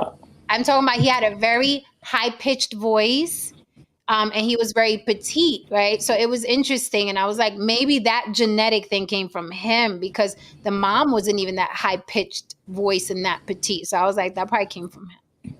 Look, you know, listen, I'm happy. One second, no saying. Look, listen, we need to really have these kind of conversations and understand that there are some people, regardless of what, you know, how they're born. I'm just going to say whether they're born male or female. We're using male and female. Yes. I mean, regardless if they're born male or female, there are some people who are going to have high forms of testosterone, women who have high forms of testosterone, and men who have high forms of estrogen. That's, you know what I mean? There are just some boys and some girls. You see some girls, they got huge feet. They, you know what I mean? They got broad back, shoulders. You know what I mean? You see some boys, they're very petite. They have high voices. They might be effeminate, not necessarily gay. Right. You know, I know what you mean. they just, you know, they have a lot of estrogen, you know what I mean, going on. And then when they try to, you know what I mean, work out, when they go to the gym, they have a hard time building muscle. You know what I mean? I one of my biggest issues, and yeah, it's an issue growing up, is that, you know, I had high testosterone. And the issue with that is that you're prone to a thing that I used to have chronic nosebleeds. And wake up sometimes and my nose is fucking bleeding. You know what I mean? That was one of the things that I had to deal with. I got it from my dad. You know what I mean? Also a very fucking hyper masculine person, and I think that's one of the reasons why he couldn't get right, because he had so much shit going on. I was quick to anger. You know what I mean? I was when I was like 14 or 15, I had broad shoulders. You know what I mean? I always had a deep voice. But you know what I mean, when you're having those kind of issues as a male, it's hard to, I guess, say behave, because you know what I mean, you're constantly thrill seeking, you're getting involved in stuff, and a lot of guys who are in jail, yeah, a lot of them have high testosterone. You know what I mean? You know what I mean? They don't have any, you know what I mean, will against authority. Now, I will say this, is no disrespect. It's no disrespect. I've told her this before, but I do believe that Jen has, she's got a little more testosterone than most women.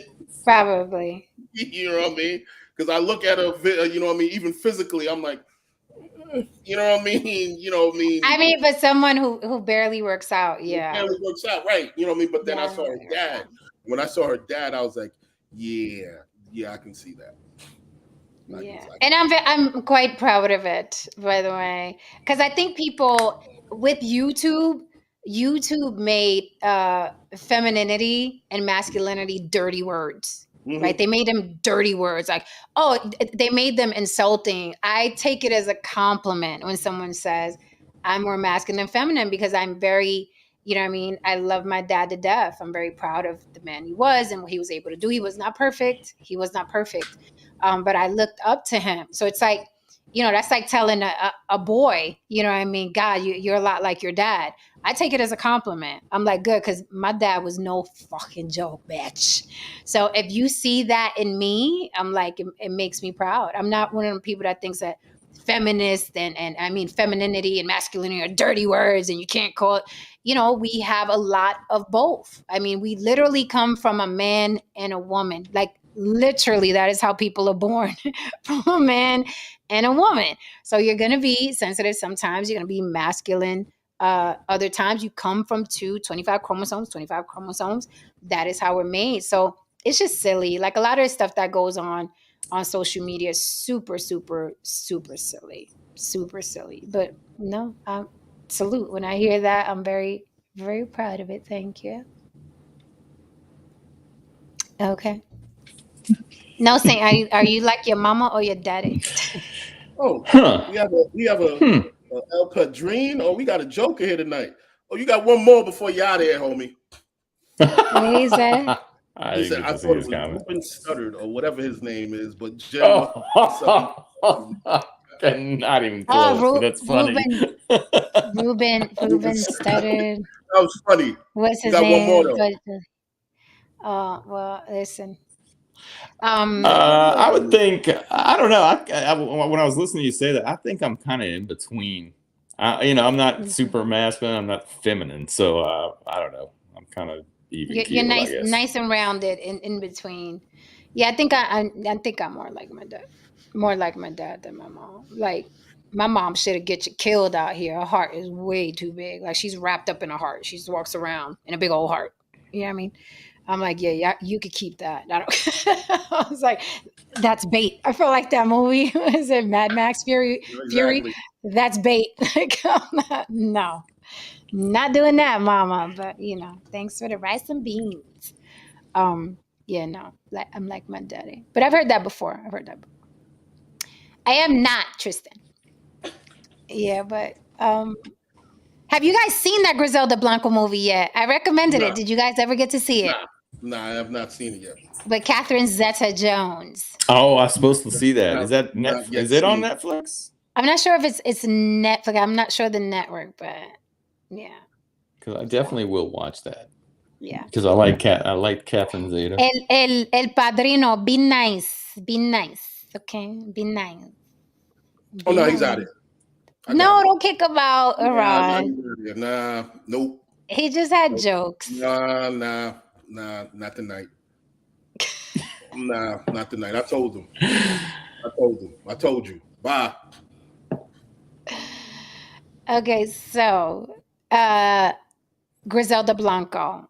Yeah. I think it's called. I just gotta find it though. The Godmother. Just search the one with Catherine Zeta-Jones. It's fucking amazing. Yeah. All right, guys. I guess we out of here. On that note. Are we saying that Lily counts for like 20 minutes more that we don't have tonight?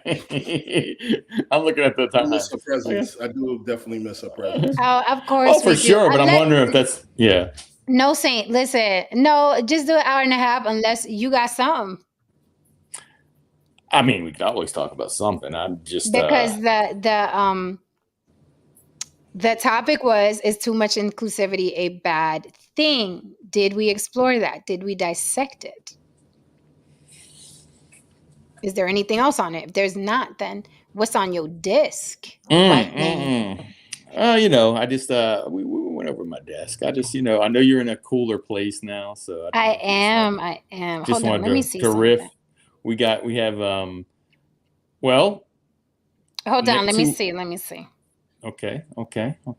Because I know I usually screenshot shit is like as I see it, and I'm like, oh, that's interesting. Adam 22 is still playing. What did you say, Harana was WWF of social media, pretending he's mad at people.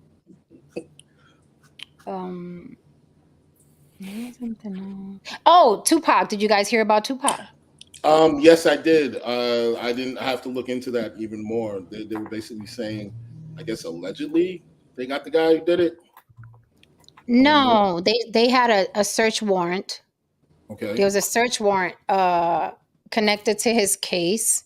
Okay. So maybe they're honing in. Well, I mean, hello, can you guys hear me? Yes. Hold on, because my fucking mic. See, this is why when I say it's time to go, time to go. Hold on.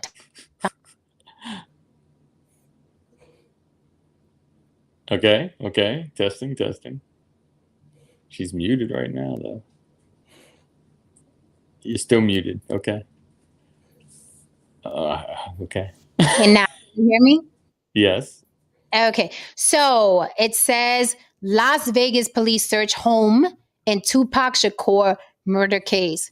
It says here Las Vegas police execute warrant in connection to the murder of Tupac Shakur. Authorities in Nevada confirmed Tuesday that they have searched that they served a search warrant this week in connection with the long unsolved killing of rapper Tupac Shakur nearly 30 years ago. Shakur, one of the most prolific figures in hip hop, was killed on the night of September 7th, 1996 in a drive-by shooting in Las Vegas. He was 25. The Las Vegas Metropolitan Police Department was executed in the nearby city of Henderson. The department did not provide further details on search, citing the open investigation. Department spokesperson Aiden Ocampo Gomez said he could not provide further details on the latest development in the case, including whether it was served at a home or a business, citing the open investigation. Nevada does not have a statute of limitations for prosecuting homicide cases. Tupac was gunned down inside a black vehicle, stopped at a red light near the Las Vegas Strip. Shot multiple times, the rapper was rushed to a nearby hospital where he died a week later. Largely considered one of the most influential and versatile rappers of all time, the 6-time Grammy Award nominated Shakur has had 5 #1 albums. Yada, yada, yada. Whoop-de-whoop-de-whoop. So that's interesting. Yeah, I mean, at this rate, maybe they'll find the killers of Ron and Nicole, the real killers. Run the OG Simpson, Ron and Nicole. I will not ring the race bell, but however, but no, OJ did that shit. It's amazing. It's amazing that it's been that long, yet obviously it was a cold case, and they must have relooked at. I mean, I wonder how they tracked it down. And man, when you hear the guy was only 25 years old, that's still. I mean, I was that age too. I guess I was the same age as him, really. And it's really like, wow, he was only 25, and yet he felt. I mean, he's been in our lives that, I know. Even after death, everybody knows who Tupac is, And like, you don't realize it till you hear the age, because back then, like growing up and all of that, you know what I mean, through the 20s, through my 20s and stuff, you're thinking they're talking about this older man. And then you hear his age, and you're like, wait, Tupac was only 25. Like, he was a kid, damn near, right? You know what I mean? He's a kid, 20. But it's like when you think about 25, you're like, he did so much and has such an impact. You think you're talking about a 35-year-old man. Right. He was just 25 years old. So what I'm thinking is, of course, it was a cold case. What I'm thinking it was, obviously, they got new information. Somebody probably dropped dime and said, you want the gun? I know where it is, right? Probably something like that, or maybe a conversation that was had. Maybe there's some audio, because that's the only thing really I could think of that they could find at this point that will incriminate somebody. But then again, I swear, I think the one who killed Tupac is dead now. And I still think it's that guy that was in the documentary that was smiling, saying, no, I wasn't there. He was kind of cute too. He had a little Tupac-ish look to him. I forgot his name. I don't want to lie. I don't know if it's Robert or Roger. It was something, but he's gone too. But he was part of a documentary. He was like, no, I wasn't there. But it looked like he was lying. Like, he looks like he's the one that did it, but he's dead now anyway. So this is gonna be interesting. Can you imagine? I mean, with all the craziness that's going on, I would not be surprised if in 2023 they crack the Tupac case. I wouldn't be surprised. I'd be like, what else? What else we got? Well, that's the thing. It's like, and I mean, people that think they've gotten away with things because it's decades. I mean, you find that all the time now with the people that, like, the serial killers and the rapists that, they're 80 years old now going to jail, that thought they got away with it. And I wonder, like, man, that whoever did it, if they really caught this person, had a pretty good, like a mob-like network for that not to get out. because you got to really be like, people knew about it. So he had a really tight network on it, and you don't necessarily see that all the time, except for like in the mob, Right. and even they snitch when it. And that's rare in the Black community. That's rare that somebody. My dad used to always say, "Siempre alguien vio o yo oí o yo vi," meaning that no matter what the crime is, there's always one person that either heard something or saw something. Always. Absolutely. So for them to keep it under wraps for 30 years and nobody talked, not from a deathbed, not from prison, they were tight-lipped for real. That's kind of impressive. But then it's the same thing on Biggie's side, right? Well, I've always been the thinker of that murder and theft, burglary are 9 times out of 10 inside jobs. These aren't as random. You know what I mean? These aren't as random, particularly burglary, because somebody's got to know when you're not home. You know what I mean? Somebody's got to know you got valuables. Somebody's got to know you got something worth stealing. You know what I mean? When it comes to murder, somebody has to know where you're going to be. Somebody has to know who you're going to be with. You know what I mean? All that random shit and whatever and so on and so forth. It's not as random as people think. And usually when that's random, there's something connected to it, aka that turns into a serial killing. So, that whole random idea of burglaries and shit like that, nah, I don't buy it half the time. I got a story about a burglary. Go ahead. You want to hear it? Here it go. I had a friend way back in my early 20s. How you doing, girl? I hope you're all right. But she had a boyfriend, and she robbed her boyfriend, and she came over to my house, and I was like, what? Boyfriend lived on the first floor in a really nice neighborhood. She creeped in through the back, opened the window, went in there with a huge duffel bag, stole all his shit, his jewelry, his clothes, whatever, in the duffel bag out the window. So she called me and told me that what she did. And I was like, how the fuck, how is he not going to know? Like, he's going to know. Like, how is he not going to know?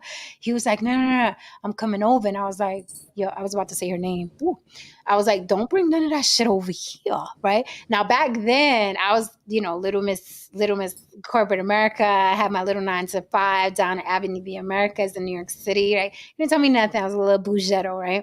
So I was like, don't bring that shit over here, man. Like, this isn't life anymore, right? Not that it ever was. I was a drug dealer, not a thief. Anyway. Get it right. Moving on. Get it right, bitch, okay? So she comes over. She's telling me we were best friends at the time still, but we grew apart, obviously, after some years. But, plus she did some grimy shit. And I was like, this is your stop. This is your stop. Mm-hmm. So she comes over, and then she was like, yo, he's on his way over here. And I said, what are you going to do? And she was like, no, I'm going to act like I don't know who did it. And I was like, oh, fuck. I'm so deep in the ghetto right now. He comes over and he's like, yo, and I'm sitting at my dining table, and he's like, yo, man, it's just fucked up. They took everything. And I couldn't even be like, oh, they took everything. I was just like, I was eating my little snack. I was like, holy fuck. And then, but interestingly enough, and maybe this was wrong or right, I don't know at this time looking back, but it made me look at her different. When I saw her lying to him, and he was upset, obviously, right? Even though some of the shit she stole from him, he had stole from somebody else. Yes, the story is there's more, but wait, there's more. But to see her sitting there, like, for real, that's fucked up and blah, blah. And then he's like, yeah, man, he fucking took everything, my clothes and everything. And I'm sitting there like a deer in the headlights, like, I ain't gonna say shit. I'm not gonna ask questions. I'm not gonna comment. I'm just let them do their little boyfriend girlfriend thing. But it made me look at her different. Like, moving on, like seeing her like lie so well. I was like, and I wasn't of the kind, how some people is like, oh, my friend would do that to that person, but they would never do that to me because I'm different. I'm special in their life. It just made me look a little different. What's up, Daryl? Welcome from the Star Report. So you're saying that you sat back and you watch a woman lie so incredibly without an inch of remorse, huh? Fascinating. Yeah. I wish I could say I saw such a thing. You I was know, like, I yeah. I felt bad for him up until you said he stole it from somebody else, and then I was like, oh, there's no Yeah, he honor used to, amongst yeah, because no he was honor a, amongst thieves. at There's no all. honor amongst thieves. No, not at all. Yeah, he was a burglar. That was like his thing. That's what he used to do. No. But I will say it, that is foul, Yeah. foul when your girlfriend robs you. I'm like, damn. And then she was trying to give the Tims to this other guy because the Tims was still new in the box.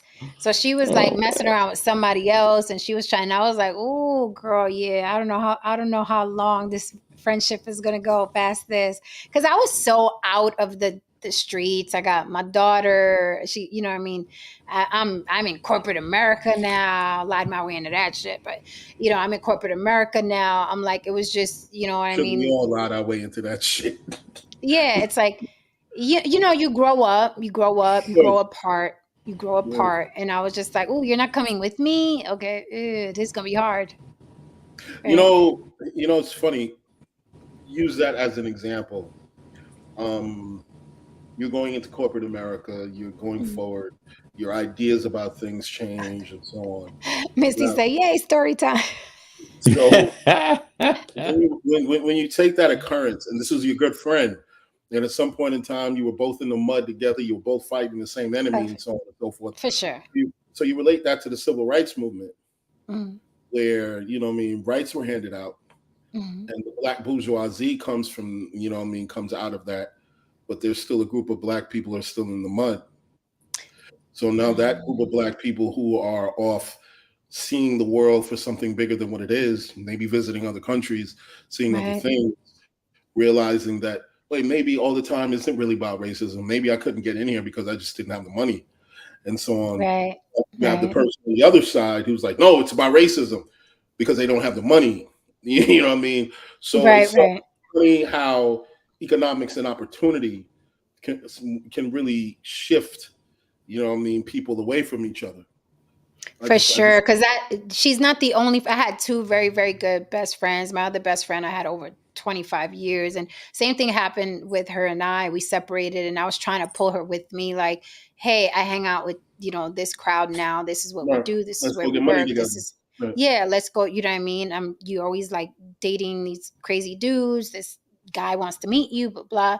But she couldn't come with, so I had to keep going because I had a daughter, and I didn't want certain women around my daughter, right? Because Right. I'm not the do as I say, not as I do. No. Kids follow everything you do. They hang on every word. So I can't be telling my daughter, don't do X, Y, and Z. And then my best friend is coming in here, you know what I mean, all fucked up. And it's like, hey, but don't do that. So I was like, yeah, you got to go too. But no Well, love lost on my part, just moving on. Walter, I assume she robbed her man because she's a piece of shit. Yeah, she was having problems with him. And here's the thing, like it's like I was trying to rationalize it, right? Because this is my best friend. I was trying to rationalize it. I'm like, girl, if you were gonna break up with him, I get it. Like, oh motherfucker, I'm taking all your shit since you want to play with me, and then I'm never gonna see you again. But it was the sitting there and telling him, like, oh wow, what else they took? That's what fucked me up. Because it was she wanted to see the devastation. She wanted to see the hurt. Yeah, that I understand. Like, yeah, I took it, and then you yelling on the phone. Yeah, motherfucker, I took everything. Fuck off. But the sitting there and the whole yeah, I was just sitting there eating my cereal. Like, this is feeling weird, right? And then I'm like, you're in my house, bitch. Like, you're in my house with this guy. Like, you know what I'm saying? It's gonna be, oh, you knew too. I'm like, I didn't know if he was coming to strangle her to death. I was like, what are you doing to me right now? He finds out to be like et tu, Junicia. Yes. Jesus. Yes. I was like, girl. And like you said, some people still in the mud. Unfortunately, I tried to reach out, but she is rock bottom. Like I have bad. a number of friends like that. I got friends that Bad. look, man, I got some dudes I literally like looked up to, man. And For real, the queen, for real. they're And we in were their like Yeah, I got dudes. I got dudes who I looked up to. You know, what I mean, close with them. I mean, to the point where their kids call me uncle and so on. Like I close to the Yeah. family. She You named know, her daughter after me, man. yeah. So, but right now he's an alcoholic who lives on his sibling's couch. Yep, she drinks as well, and she was hopping around from family member to family member. I took her in for a couple weeks, didn't work out. Never do that shit. Mhm. But yeah, but she's rock bottom, and I really want to reach out to her. You know what I mean? 'Cause, Actually, like, El Padrino, your mom came over earlier. Anyway, go ahead. yeah, so looking back, I was like, I wanted to reach out, but then I was like, I'm little Miss Social Butterfly, and I got the little Right, six pack, and I'm right, like, it's not gonna help her. Like, if I were her, I wouldn't want to see me either in her state, right? Like, right. how am I? You know what I mean? How can I help? Like, you know what I mean? I'd be like, I ain't want to see that fucking six pack bitch doing her damn thing and out there with her friends. And I understand. I understand why she was like, because I tried to reach out. We were very close. We were like sisters, like tight. But I hope she's doing well. I felt Listen, bad when I saw the picture because I saw a so picture of her recently. I was like, so tomorrow I will be taking off. 2 weeks from tomorrow, I will be taking off for Las Vegas. We got 2 weeks before we leave for Las Vegas. There's a lot of listen. I think we're all. I mean, we come on here and we talk and we tell stories and things, but I really believe that all of us, and Jen, I know because I've just heard just a little bit of your life, that there's a lot of different layers on these onions. A big lot old of things. onion, big old onion. Yeah, it's going to be interesting in 2 weeks when we see each other, and we'll see. We'll see. It's going to be fun. It's going to be work. It's going to Lots of be fun. exciting. It's going to be hot. Yeah, y'all gonna get a lot of content because we're about to get up together under the same roof. Run tell that. So run tell that. We about to be under the same It's gonna be. roof, Oh my y'all. God! It's gonna be our first. It's gonna be our first time me and Jay see each other. And we've been back and forth for about 10 years now. Jesus. The funny thing is that people swear that we've seen each other in person. I'm like, I haven't seen anybody in person except for Lily, because Lily be on a flight. Lily came out here a couple months back and spent a couple hours with me. Like, she's good with that. Like, she jumped on a flight from New York out here. We hung out a couple hours. She jumped on a flight that same night. Okay, like she was jumping on a subway and flew all the way back to New York City, 5.5 hours. I'm like, salute to Lily. I could not fucking do it, but Lily stays on a I flight. swear to God, man, these niggas stay on my dick in the goddamn chat, man. Like, come on, man. What is the problem? It's that I don't know you dudes, man. it's the star crowd. The star crowd comes Like, over here. you It's the troll babies. Welcome it is. in. It's Welcome. Like, it's weird, man. I don't even. I Like, guarantee. this with another man like that. El Padrino, you a troll baby, right? He got to be a troll baby. I already know. Man. He is, man. Go ahead, homie. Go I ahead. already know. Maybe this is your thing. Maybe you need to expect. But yeah, I agree. Like when I first got on, well, first of all, when I first started coming in here, I had no idea some of the people you knew. I mean, for instance, I mean, now we know about Ish, but I'm just saying, like, I assumed, like, I didn't realize Haran, I'd hear you guys talk. I said, wow, they're all right. They know each other, but I didn't know who met each other or who didn't meet each other. Only Lily, because she came out. Only Lily. We appreciate you, everybody. We know you just fucking around. Yeah, I know, man. I just timed them out for just to crack them over the head. With a newspaper. Yeah, just like bad dog. Yeah. So now we're out of here. We got to start announcing the content we got coming up because we're gonna be together. That's just gonna be wild. We're gonna get No Saint drunk in person and ask questions about Black people. We have to edit out some of the shit. No Saint get a little too drunk. Like, whoa. Make sure this man keeps his job. I'm gonna get an actual bell, okay? An actual bell. Cowbell for when we in person. No, it's gonna be crazy. And just don't forget when you're on your way out to vlog that or to make videos when you're leaving. The whole journey. The whole journey, Yeah. on the flight, waiting on the flight, saying where you're going, all that yummy stuff, packing, what you packing, all of that yummy stuff. Speaking of, ladies, gentlemen, hit that like and subscribe for Mama. Don't forget to support, if you truly support, Cash App on the Block with Jen, okay? If you want to be discreet, okay? That's between you and I. Unless you want me to tell people you're sponsoring the show, then that's great too. I will do that. So Cash App on the Block with Jen, Cash App on the Block with Jen, on the Block with Jen on all social media platforms. If you want to see me on Instagram, I'm there. TikTok, I'm there. On the Block with Jen at Gmail. If you want to contact me for Oh, wait a minute. El Padrino 91. Wait a minute, is that the year he was born? Shit, I probably was plowing out his mom. Oh my God. I'm thinking 1991.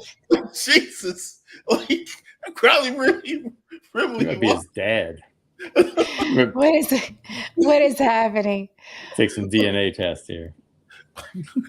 And on that note, all right, we are out of here, guys. Stay All tuned. right. Come back mañana. Love you all. Right. Good night.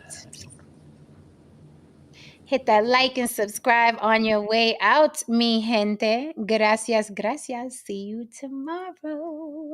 Don't forget to send me suggestion topics at ontheblock@gmail. And you could, good night, Misty. And you guys can always cam up. Yeah, I already know that. Good night, good night.